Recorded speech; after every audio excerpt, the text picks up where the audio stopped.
channel. Oh, it's crooked. Let me just straighten that up a bit there, guys. That's better. Whoa.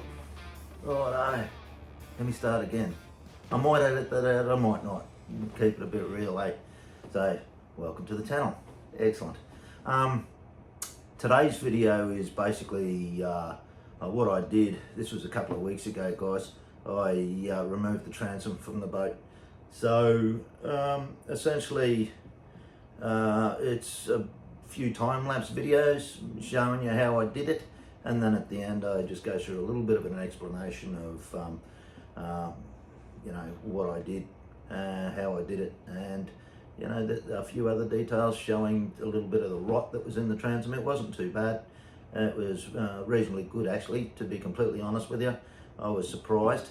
The areas that there was rot in the transom were basically areas where you would expect, where any screws went through into the transom, any of the bolts that were holding the stern drive in, the leg, the outdrive, whatever you want to call it.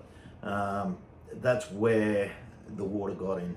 So that's where there was rot. I think, in all honesty, if I'd just replaced that outdrive, it would have been fine. But we're putting outboards on it, so anyway, it's gone. Alrighty, I hope you look forward to it. You're already here. I hope you enjoy this video, and yeah, please remember, like and subscribe. It's a very new channel, and look forward to seeing you on a few comments. Thanks.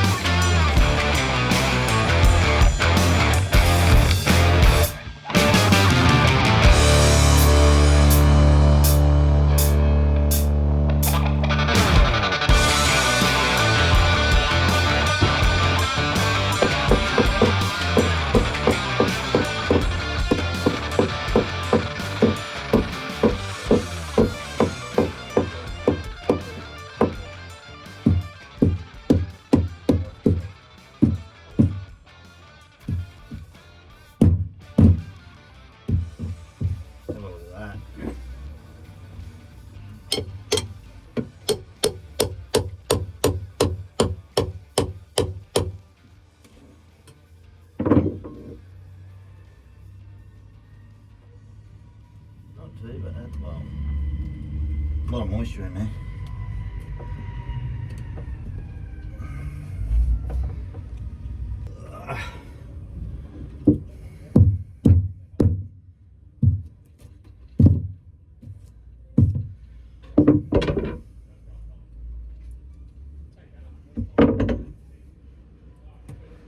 This is where one of the screw holes was. There's moisture in that. That's terrible. That's terrible, Muriel.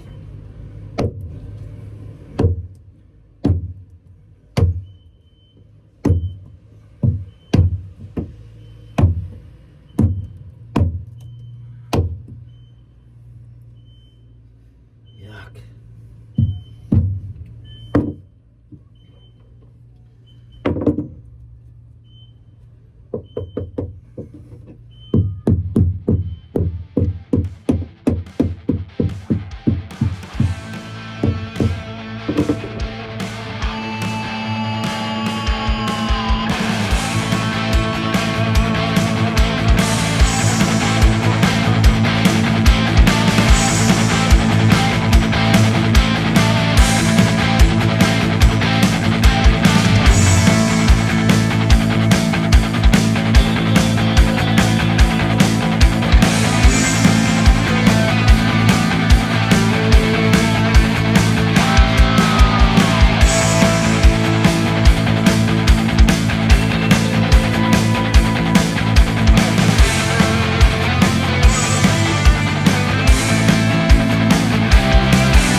Righto, so getting close to the end of another day at the boat, and it's been reasonably productive. What I've done today is basically removed all of the timber out of the transom, because the intention is when I put my pot on there, or the hull extension, whatever I choose to do, because I have consulted a naval architect now, and we are going to go through the process and make sure that whatever I do to this boat is going to make it better and it's not going to make it worse.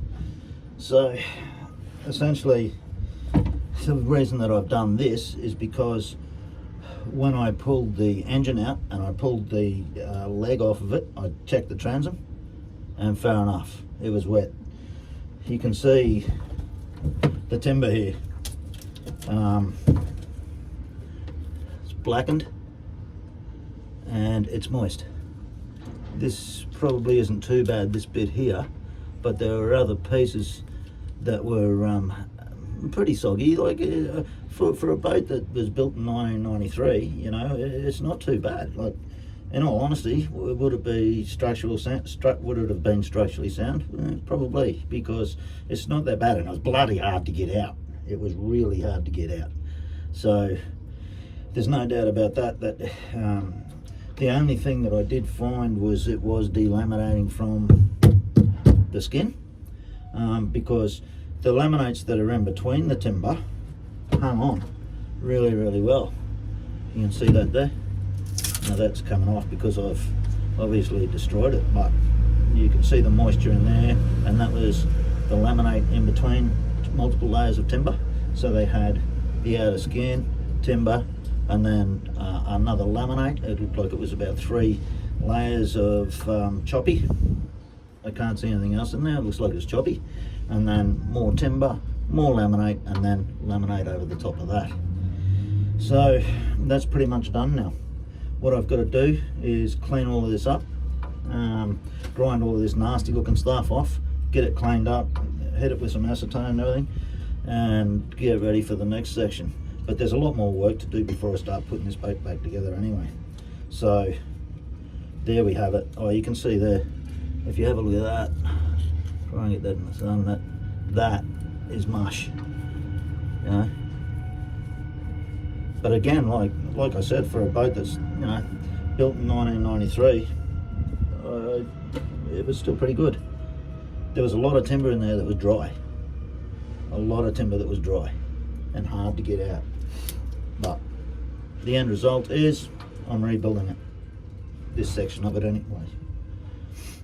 That's interesting. So that's resin there.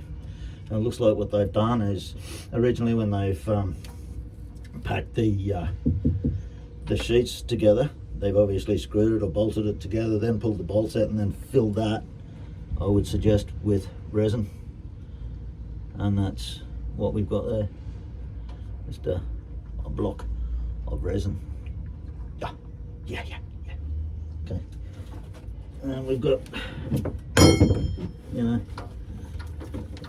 bit of a mess, bit to clean up. That's all outside the boat. I saw it was throwing it outside of the boat as I was pulling off, I was pulling it off, so I'm going to have a bit of a clean up. I'm going to hose the boat out again, get it nice and clean for tomorrow's work.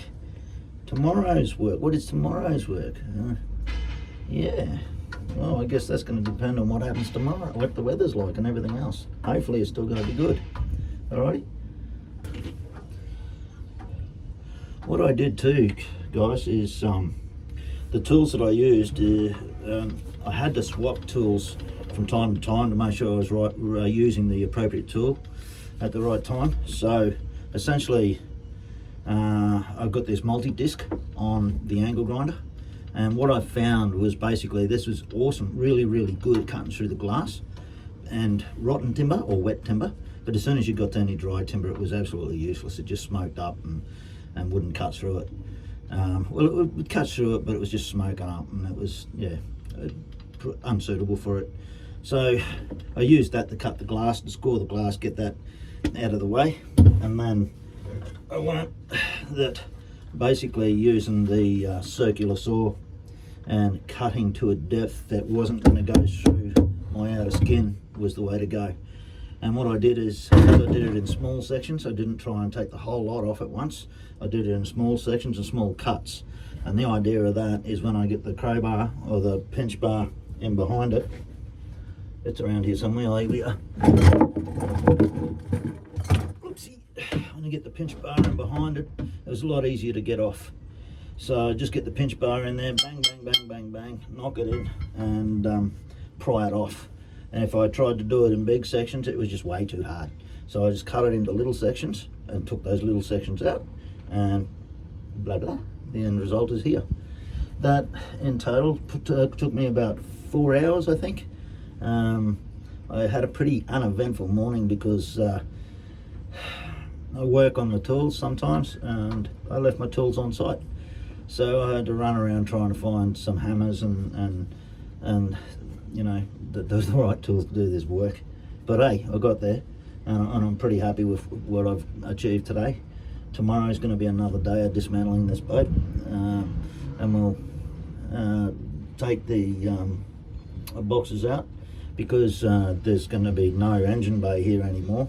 The engines are going to be off the back of it. It gives me a lot more room, and the boxes that I had for batteries and everything else are not needed anymore. The batteries are going to go hard up, well, not hard up against, but they're going to build some sort of enclosure towards the stern, and battery's going to go in there. We're going to have a big 1,000-litre fuel tank. We're going to have live bait tanks and oskies and all that. So no need for those boxes up there. What I probably will do is put a cutting board up there, put a sink up there for washing hands and cleaning up, and basically making the fishing trips easy.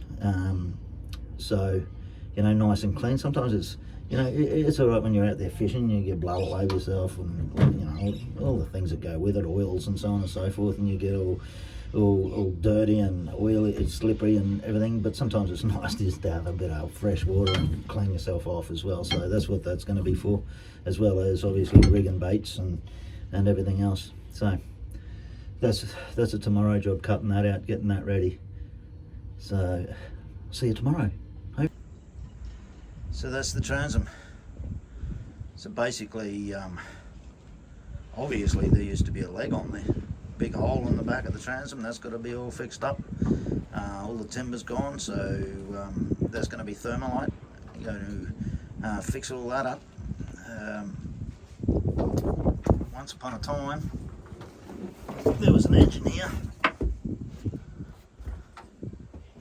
That's all gone.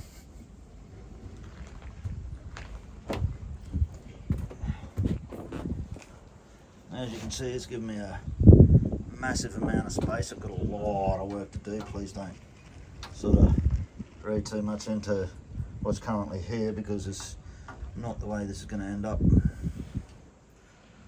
You can see the skin's still on the transom, so I've still got the original shape of the transom. The engine mounts that are currently there, they're going to have to be cut out, because what I want to do is put the fuel tank in there, and that I want to lower the fuel tank as much as I can. It's not going to be touching the floor. It's going to be up off the floor, so that water, if water happens to get into the back of the boat, then, you know, it can, well, it's not going to drain out, but it can be pumped out. I don't want water touching, or I don't want the fuel tank sitting in water. So the engine mounts will be cut back a little bit, and I'll build a subfloor in there for that to sit on, and, you know, there's quite a few changes that are going to be made.